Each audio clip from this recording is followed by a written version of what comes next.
Hello friends, welcome to AKSIS academy daily current affairs.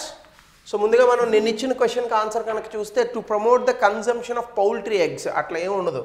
National nutrition mission poultry ఎగ్లే తినాలి, నాటుకోడి మాంసమే తినాలి అలాంటివి ఏం చెప్పదు. So 3 is eliminated. So answer is 1 and 2. ఇంకా ఈరోజు టాపిక్ దేశవ్యాప్తంగా చాలా కాంట్రవర్సీకి గురైంది. ఇది తమిళనాడు ప్రభుత్వం బడ్జెట్ ప్రవేశపెట్టేటప్పుడు సాధారణంగా మనం రూపీని ఇలా గుర్తిస్తాము, కానీ వాళ్ళు తమిళ్లో రాశారు అక్షరాన్ని. అయితే చాలామంది దీనికి కొన్ని వక్ర భాషలు చెప్తున్నారు. అఫ్కోర్స్ మీడియా అంటేనే వక్ర భాష అని చెప్పేది, ఎందుకంటే మీడియాలో అక్కడ విషయం ఏమి ఉండదు, కానీ అరుస్తుంటారు వీళ్ళు బేసికల్గా. మన రజనీకాంత్ అన్న, నాగవల్లి అక్క ఉంటారు కదా కొంతమంది ఇట్లాంటి వాళ్ళు. సో వాళ్ళందరూ ఏం చెప్తున్నారంటే తమిళనాడు భారతదేశ రూపాయినే మార్చేసింది. రూపాయిని మార్చేసే అంత హక్కు, అధికారం రెండూ లేవు తమిళనాడు ప్రభుత్వానికి. కేవలం వాళ్ళు ప్రవేశపెట్టినటువంటి బడ్జెట్లో రూపాయి సింబల్ని ఇలా చూపించాలి, ఇలా చూపించే బదులు ఇలా చూపించారు అంతే. దాని అర్థం ఏంటంటే రూపాయి సింబల్ని వాళ్ళు మార్చేశారని కాదు, అంటే ఇప్పుడున్న రూపాయి సింబల్ని వాళ్ళు ఒప్పుకోలేదు అని కూడా చెప్పచ్చు. రెండోది, ఇది దేవనాగరి లిపిలో రాయబడింది. ఈ రూపీకి అర్థం ఉంది యాక్చువల్గా, చాలామందికి తెలియదు, ఈరోజు చెప్తాను నేను. సో దీన్ని వాళ్ళు ఒప్పుకోకుండా ఏదో ప్రైడ్ ఆఫ్ తమిళనాడు అంటారు. ఎస్, ప్రతి భాషకు, ప్రాంతానికి సంబంధించినటువంటి భాషలకు ఆ భాషలకు సంబంధించినటువంటి హక్కు ఉంటుంది. ఇప్పుడు ఫర్ ఎగ్జాంపుల్, ఒకప్పుడు తెలుగు రాష్ట్రాలు రెండు కలిసి ఉండేవి. ఖచ్చితంగా అప్పుడు తెలుగు భాషను కొనియాడేటటువంటి ప్రయత్నాలు చేసేవాళ్ళు, కానీ కొన్ని సందర్భాల్లో తెలంగాణ మాండలికాన్ని కొంత తక్కువగా చేసి చూశారు. కానీ ఇప్పుడు రెండు భాషలు విడిపోయిన తర్వాత ఇప్పుడు ఖచ్చితంగా తెలంగాణలో బ్రతికే వాళ్ళంతా కూడా జై తెలంగాణ అలా డెఫినెట్గా. నేను ఆల్మోస్ట్ 16 సంవత్సరాల నుంచి తెలంగాణలో, జై తెలంగాణ డెఫినెట్గా ఉంటుంది అది. సో అట్లాగనే తమిళనాడు వాళ్ళు కూడా తమిళ్ మీద వాళ్ళకు ఉన్నటువంటి మక్కువ ఉండాలి, కానీ అది భారతదేశాన్ని దాటిపోకూడదు. అది భారతదేశంలో భాగంగా ఉండాలి అది. కానీ భారతదేశాన్ని దాటిపోతే దానివల్ల వచ్చే సమస్యలు ఏంటంటే మళ్ళా తమిళనాడు సెపరేట్ దేశంగా మారుతుందా అనేటటువంటి అనుమానాలు రావచ్చు. సో దీనికి సంబంధించి ఈరోజు మనం సెషన్ చూద్దాం. అయితే ఈరోజు సెషన్లో కొంత లోతుగా చర్చించే ప్రయత్నం చేద్దాం. ముఖ్యంగా అదేంటంటే అసలు దీంతో పాటుగా అసలు భారతదేశ రూపాయి ఎప్పుడు వచ్చింది, అంటే భారతదేశంలో ఈ కరెన్సీ అని చెప్పుకుంటున్నటువంటి నోట్లు గతంలో గాంధీ గారి బొమ్మ ఎప్పుడు వచ్చింది, అంతకుముందు అసలు బ్రిటిష్ వాళ్ళు వచ్చినప్పుడు ఏ రకమైన కరెన్సీని తీసుకొచ్చారు, దానికి ఏమైనా చట్టాలు వచ్చినాయా, 19వ శతాబ్దంలో 18వ శతాబ్దంలో ఏం వచ్చాయి, ఇవన్నీ కూడా మనం మాట్లాడదాం. ముందుగా న్యూస్లో ఎందుకుందంటే తమిళనాడు ప్రభుత్వం అఫీషియల్ ఇండియన్ రూపీ సింబల్ని తమిళ్ రూతో వాళ్ళ స్టేట్ బడ్జెట్ 2025-26లో ప్రవేశపెట్టారు. దీని అర్థం రూ. అయితే ఇది బేసికల్గా ఇక్కడ ఏం చెప్తున్నారంటే రూబాయ్ అనేటటువంటి చెప్తున్నారు, అంటే ఇది తమిళ్ టర్మ్ కరెన్సీకి. సో ఈ చర్య ఎలా ఉందంటే ఇప్పుడు ఒక పొలిటికల్ డిస్ప్యూట్ అయిపోయింది రాష్ట్ర ప్రభుత్వానికి, కేంద్ర ప్రభుత్వానికి. వాళ్ళు కొన్ని మాటలు అన్నారు, వీళ్ళు కొన్ని మాటలు అన్నారు. అయితే ఇందులో భాగంగా మనం చూస్తే అసలు ఇండియాకి సంబంధించిన ఈ రూపీ సింబల్ అనేటటువంటి దాన్ని ఉదయ్ కుమార్ అనేటటువంటి వ్యక్తి తయారు చేశారు. అసలు ఒరిజినల్గా చెప్పాలంటే ఈ ఉదయ్ కుమార్ అనేటటువంటి వ్యక్తి ఈయన కూడా తమిళనాడుకి చెందినవాడే, అది గొప్ప విషయం. సో తమిళనాడుకి చెందిన వ్యక్తే ఈ రూపాయి సింబల్ తయారు చేశాడు. సో ఇప్పుడు మీరు దాన్నే కాదంటున్నారు. డిఎంకే అని ఒక ఉంది కదా మనకి ఇప్పుడు ఉన్నటువంటి పార్టీ, అన్న డిఎంకే. సో ఆ డిఎంకేకి చెందినటువంటి ఒక ఎమ్మెల్యే కొడుకు ఈయన ఉదయ్ కుమార్ అనేటటువంటి వ్యక్తి. ఉదయ్ కుమార్ ధర్మలింగం అతని పేరు, ఐఐటి ప్రొఫెసర్ ఇతను ఈ రూపాయి సింబల్ని తయారు చేశాడు. ఓపెన్ కాంపిటీషన్లో ఈ రూపాయి సింబల్ని భారత ప్రభుత్వం దీన్ని సెలెక్ట్ చేసింది 2010 if I'm not wrong. So ఇదేంటంటే బేసికల్గా దేవనాగరి లిపి, ఇది రా అనేటటువంటి పదం. ఈ రా అనేటటువంటి పదం దేవనాగరి లిపి, రోమన్ ఆర్ అంటే రా అంటే రూపాయి, రూపాయిలో RUPE అని రాస్తాం కదా, అందులో ఆర్ అంటే ఈ దేవనాగరి లిపి. అయితే 2 ప్యారలల్ హారిజాంటల్ స్ట్రోక్స్ ఉన్నాయి కదా, ఇవి ఇండియన్ నేషనల్ ఫ్లాగ్ని సూచిస్తాయి. అంటే ఇప్పుడు ఇది, అంటే ఇప్పుడు ఇట్లా ఇది ఇండియన్ ఫ్లాగ్ అని అనుకోండి, ఇట్లా రాస్తాం, ఇది రూపాయి అనమాట. సో అది ఇండియన్ నేషనల్ ఫ్లాగ్ని సూచిస్తుంది. సో ఒక యునీక్ రికగ్నిషన్ గ్లోబల్ ఫినాన్షియల్ సిస్టంలో ఆల్రెడీ ఇగో డాలర్ అంటే ఇది, రూపాయి అంటే ఇండియాది, అలాగే ఇదంటే యూరోది, ఇది ఆల్రెడీ ఉండిపోయింది జనాలకి. లేదా ఇంకోటి ఏదో వాడు చైనా వాడు వస్తాడు కదా, ఇగో ఇదేమో చైనా వాడిది, ఇలా తెలిసిపోయింది. ఇప్పుడు నువ్వు వచ్చి కొత్తగా తమిళ్లో రాస్తే ఇప్పుడు వాళ్ళంతా మళ్ళీ తలబాదులు కొట్టుకోవాలి. అంటే తమిళనాడు అసలు భారతదేశంలో ఉందా, తమిళ్ ప్రజలు భారతదేశం వాళ్ళేనా, వాళ్ళకైనా సెపరేట్ దేశం ఉందా, మళ్ళీ ఇవన్నీ వస్తాయి. దాంతోపాటుగా ఈ సెలక్షన్ ప్రాసెస్, అసలు ఈ రూపాయిని సెలెక్ట్ చేయడానికి ఎలా జరిగిందంటే 2009లో ఒక జాతీయ స్థాయి కాంపిటీషన్ పెట్టారు.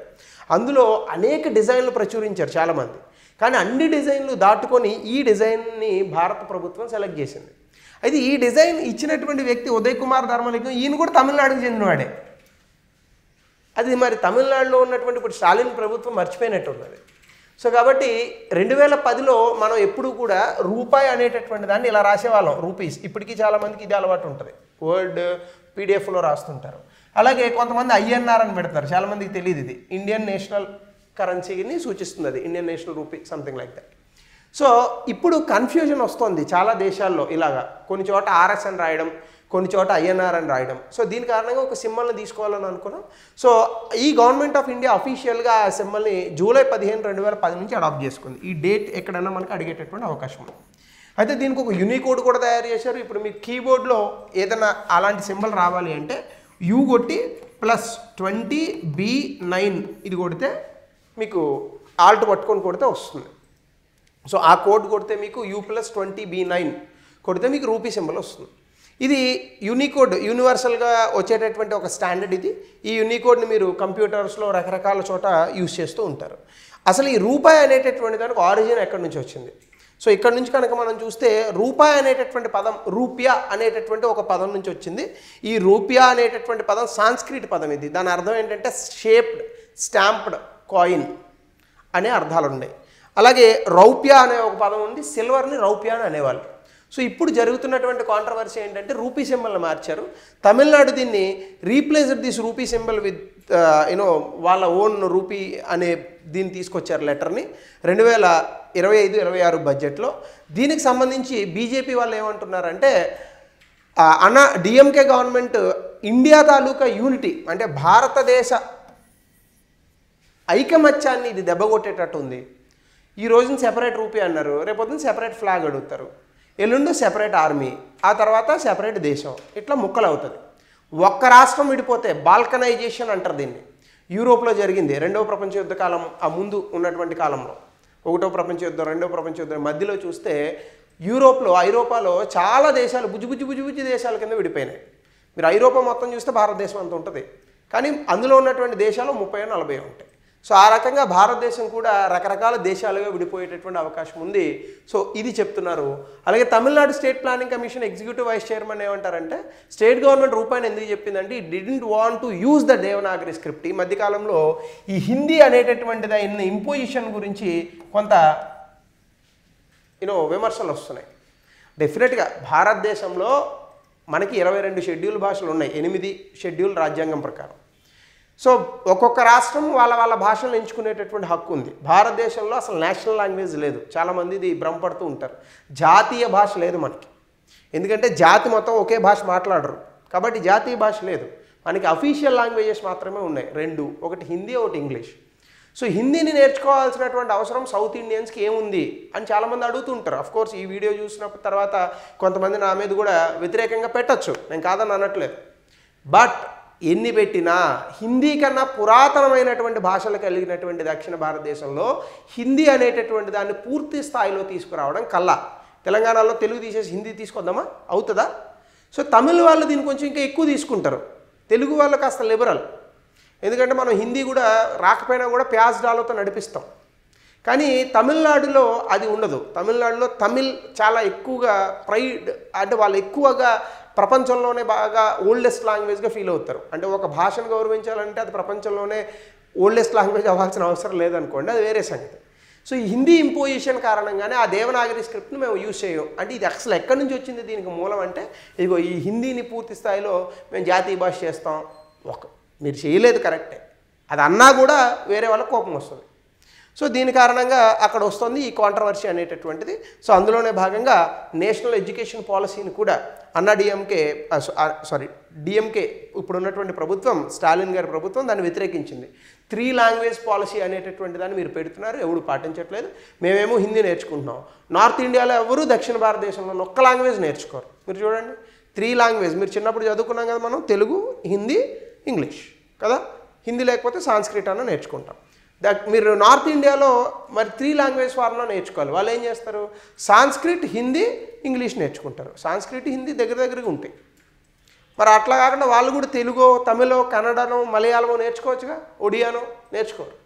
సో కాబట్టి నార్త్ ఇండియన్స్కి లేదు, ఎందుకు సౌత్ ఇండియా మీద ఇది ఇంపోజ్ చేస్తున్నారు అనేది ఆ ప్రభుత్వం అడిగేటటువంటి ప్రశ్న, నేను అడగట్లా.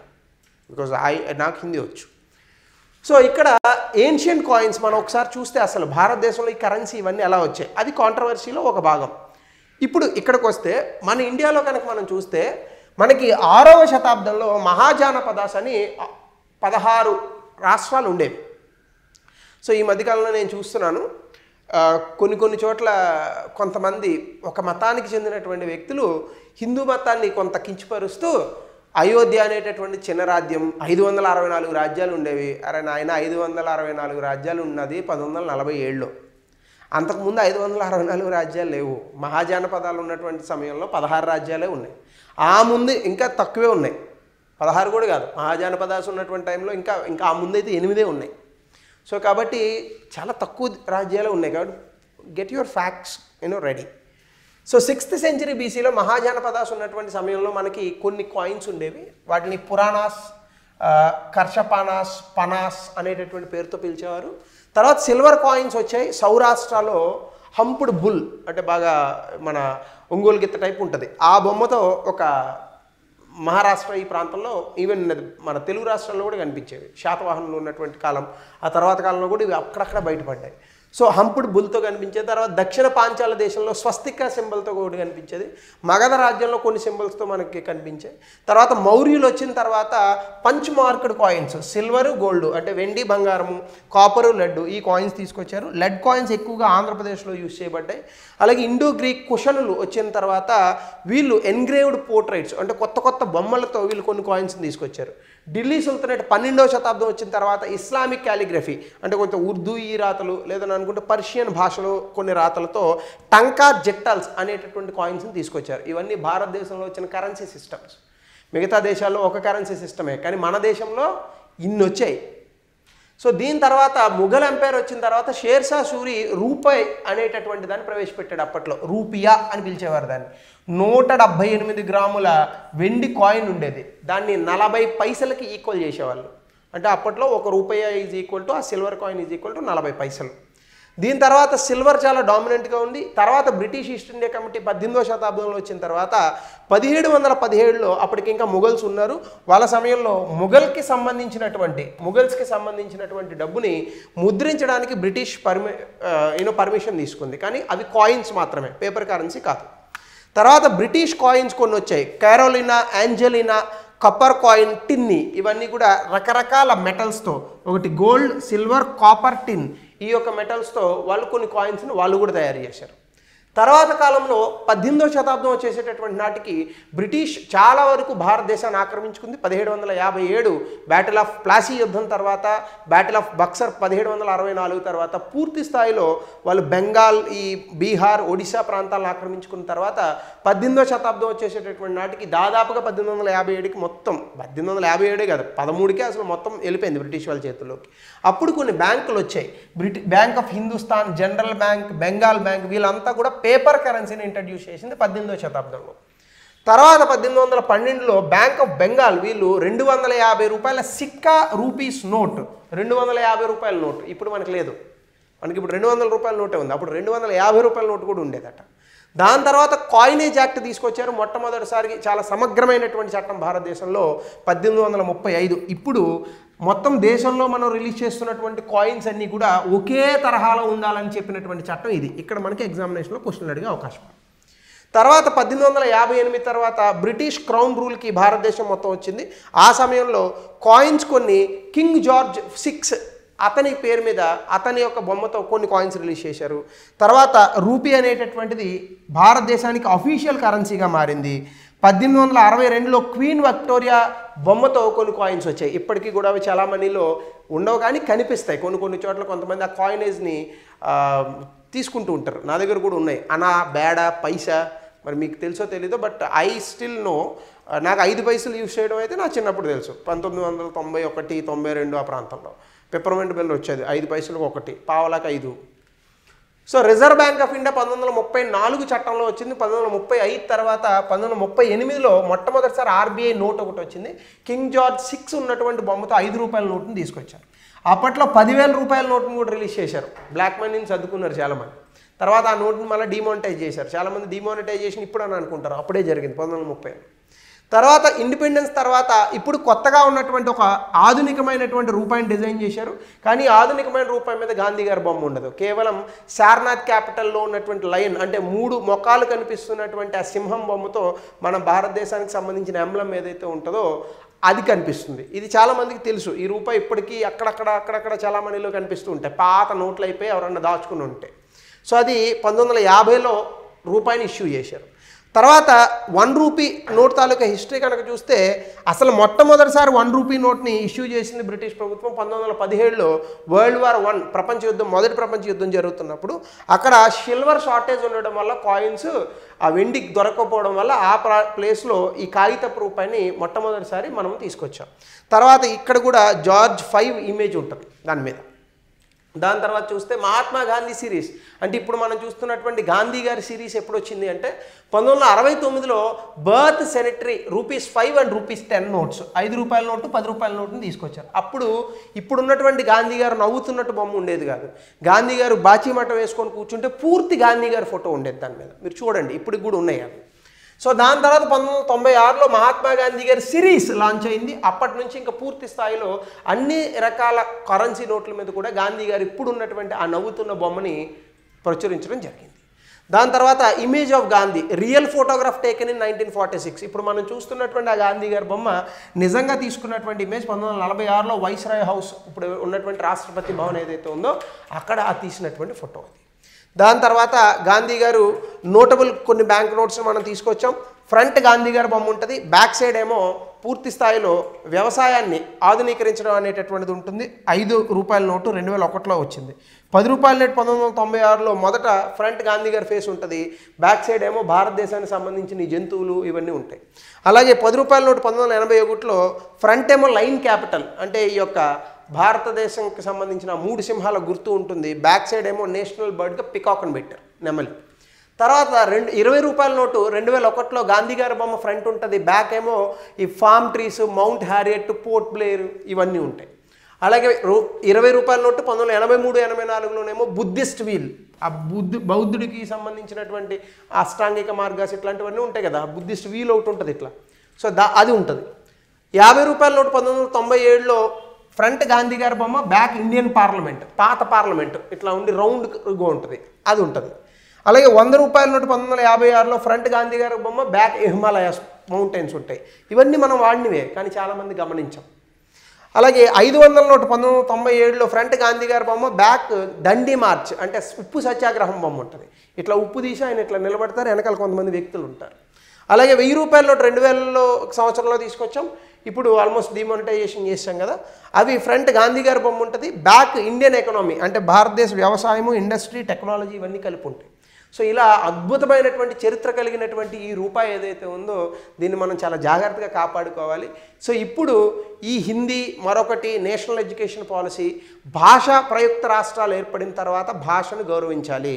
నేను కేంద్ర ప్రభుత్వం గౌరవించట్లేదని నేను అనట్లేదు, కానీ ఎవరో చేసినటువంటి కొన్ని నినాదాలు, కొన్ని తప్పిదాల వల్ల అది ట్రిగ్గర్ అవుతోంది. కాబట్టి భారతదేశంలో చాలా సున్నితమైనటువంటి అంశాలు ఉన్నాయి. రాష్ట్రానికి సంబంధించిన సాంస్కృతిక అంశాలు, ప్రతి రాష్ట్రానికి ఉన్నటువంటి భాష, అక్కడ ఉన్నటువంటి రకరకాల ఇతర అంశాలు, వీటిని టచ్ చేయకపోవడమే మంచిది. ఎందుకంటే ప్రజలు ఇంకా వాటిని పూర్తి స్థాయిలో అర్థం చేసుకొని ఈ సెన్సిటివ్ ఇష్యూస్ని కూడా రిజాల్వ్ చేసేటటువంటి కెపాసిటీ ఉన్నటువంటి వ్యక్తులు కాదు. ఎందుకంటే India is literates, India is full of literates, but Indians are not fully educated. ఇది మీరు గుర్తుపెట్టుకోవాలి. సో మన దేశంలో అక్షరాస్యత ఉన్న వ్యక్తులు ఉన్నారు కానీ విద్యావంతులు తక్కువగా ఉన్నారు. కాబట్టి ఇట్లాంటి సున్నితమైన అంశాలు భారతదేశాన్ని ముక్కలు చేయడానికి చూడకూడదు. మీరు ఒకవేళ అనుకుంటే అంటే మీరు తమిళనాడుని సమర్థిస్తున్నారా? ఖచ్చితంగా సమర్థించట్లేదు, కానీ వాటికి దారి తీసినటువంటి కారణాలను కూడా మనం అన్వేషించాలి. సో అవి కూడా కరెక్ట్ కాదు. సో కాబట్టి 2 వైపులా ఉన్నాయి. అలా అని తమిళనాడుని ఖచ్చితంగా సమర్థించకూడదు, ఎందుకంటే ఇది భారతదేశ ఐకమత్యానికి సంబంధించిన అంశం. రూపాయిగానే ఉండాలి, మీకు నచ్చినా నచ్చకపోయినా. సో దీనికి సంబంధించి గతంలో ఇచ్చినటువంటి ఒక క్వశ్చన్ ఇచ్చాను, దీని ఆన్సర్ని దయచేసి కామెంట్ సెక్షన్లో తెలపండి. అలాగే ప్రాచీన కాలం నుండి నేటి వరకు భారత కరెన్సీ వ్యవస్థ పరిణామాన్ని వివరించండి, ప్రతి మైలురాయిని హైలైట్ చేయండి, 200 పదాల్లో రాయండి. అలాగే తమిళనాడు ఇచ్చినటువంటి ఈ రూపాయిని మీరు సమర్థిస్తారా, వ్యతిరేకిస్తారా, అది కూడా కామెంట్ సెక్షన్లో తెలపండి. So thank you.